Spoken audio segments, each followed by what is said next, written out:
The Scottish Highlands, an ancient land rich in myth and legend. But one of its most emblematic figures is seldom seen, but has a reputation as a ferocious hunter and fearless protector of its brood. Known to charge humans without warning, this is not a beast you want to encounter. This is the Highland tiger.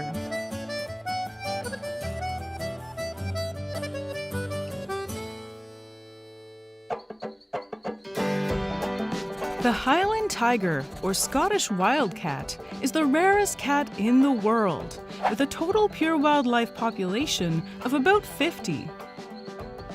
Which probably explains why they are so famous for looking constantly pissed. These cats are the original grumpy cats. The Scottish Wildcats are the last surviving felids in the British Isles. Thousands of years ago, saber-toothed cats and cave lions roamed these lands, but went extinct at the end of the last glacial period. The Eurasian lynx went extinct during the Roman Britain era due to overhunting for fur. And then there was one.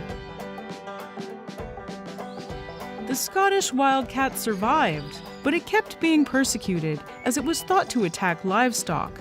Their range kept shrinking, and by the mid-1800s, they could only be found in the remote and sparsely populated highlands. So how did this cat outlive its powerful cousins? By being really good at hiding from humans and adapting to eat anything in their environment. Like other European wildcats, Highland tigers are stockier and about 50% larger than a domestic cat. They're very quiet and can easily hide in burrows and under vegetation. They usually have a tabby pattern coat, which helps them camouflage in tall grass. Their coats blend in with vegetation in their prey's eyes. Even us with triconal vision have a hard time spotting them in the wild. This is particularly helpful for their kittens, which are born defenseless. They can breed up to twice a year. They usually mate in the winter, with babies born in early spring, and sometimes moms can get pregnant again with new babies born in the summer. By 3 months of age, they're fully weaned, and they become independent soon after. But until then, mom is there to protect them furiously.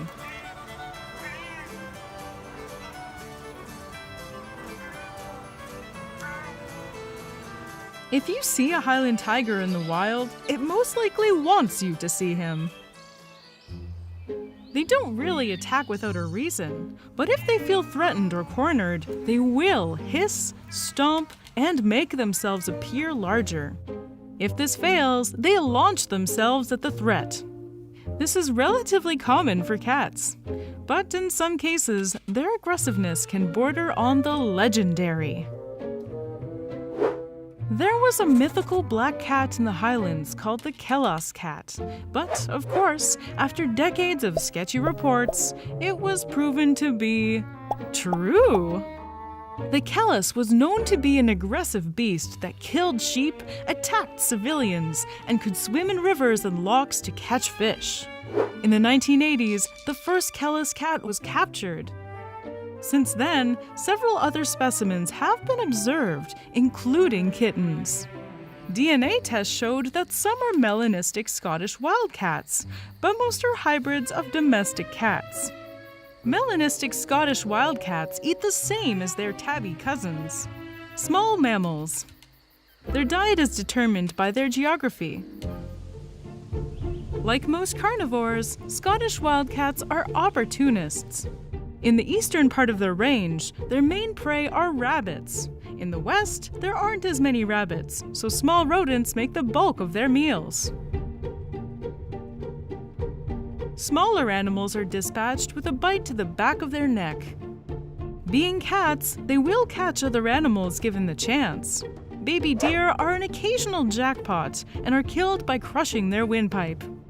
Hunters have commented on their ability to kill grouse and other birds, and their preference for eating just the head.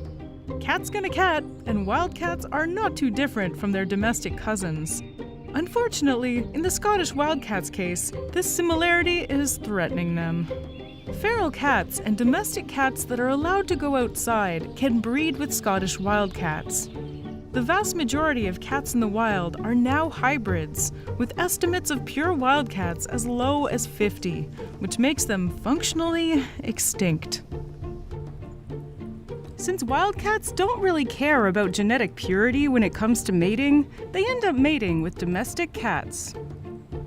The issue is that domestic cats are descendants of Middle Eastern wildcats, which are not used to highland winters. This could have devastating effects when their gene pool becomes so diluted that there are no longer any pure Scottish wildcats in the Highlands. They also introduce diseases that Scottish wildcats can't fight off, so their effect could be devastating. Of course, there have been lots of efforts to understand and protect Highland tigers. There's a large number of initiatives taking place right now. Some of the plans include trapping them to examine them and fitting them with GPS collars to learn about their behavior. There are also trap cams to identify areas of activity and DNA tests to see their level of hybridization. Breeding programs have been created to release more pure wildcats into the wild, though it's a slow process and hybrids in the wild breed fast. The current number of feral domestic cats and hybrid cats in the Highlands can be as high as 4,000. Or one pure Scottish wildcat for every 80 hybrids.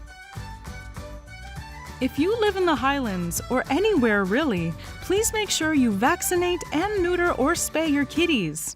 If they escape and breed with the local wildlife, it would be really romantic, but could negatively affect the ecosystem.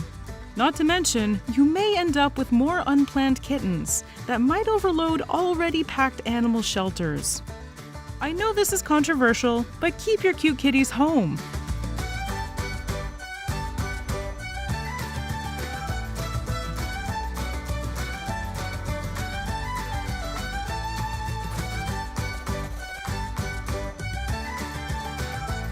So what should we talk about next? Please let me know in the comments, and don't forget to subscribe for new episodes every week. Thanks for watching. See ya!